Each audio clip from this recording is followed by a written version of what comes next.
અંકલેશ્વરમાં પેટ્રોલ અને ડીઝલના સતત વધી રહેલા ભાવોથી ટ્રાન્સપોર્ટ વ્યવસાય સાથે જોડાયેલા લોકોમાં ચિંતા વધી છે।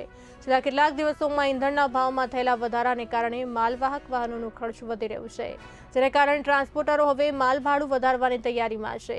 ટ્રાન્સપોર્ટ વ્યવસાયકારોના જણાવ્યા મુજબ ઈંધણના વધેલા ખર્ચની સીધી અસર શાકભાજી, અનાજ, દૂધ, ફળો સહિત જીવન જરૂરી ચીજવસ્તુઓના ભાવ પર પડી શકે છે, જેથી સામાન્ય જનતાને વધુ મોંઘવારીનો સામનો કરવો પડી શકે છે। સાથે જ ઉદ્યોગોમાં કાચા માલના પરિવહન ખર્ચમાં વધારો થતા ઉત્પાદન ખર્ચ પણ વધવાની શક્યતા વ્યક્ત કરવામાં આવી રહી છે। કે જો ટ્રાન્સપોર્ટના બિઝનેસ પર હમણાં જે ટ્રાન્સપોર્ટવાળાની ગાડીઓ ચાલે ને એ લોકોને ટોટલ લોસ છે। કંપનીઓ ભાડા વધારો આપ્યો નથી, કારણ કે શું છે કે 5 રૂપિયાનો વધારો આવી ગયો। હવે ટ્રાન્સપોર્ટવાળા પે કરી રહેલા છે અને ગાડીઓવાળા પે કરી રહેલા છે। એમાં શું છે કે આ ધીરે ધીરે ટ્રાન્સપોર્ટનો ધંધા બધા ધોવાઈ જાય છે। કોમ્પિટિશન વધી ગઈ ને એમાં બધા ટ્રાન્સપોર્ટના ધંધા ધોવાઈ ગયા। હવે આ લોકો ડીઝલના 50 પૈસા અને 1 રૂપિયો વધારે છે, એમાં ટ્રાન્સપોર્ટને કોઈ ફાયદો નથી।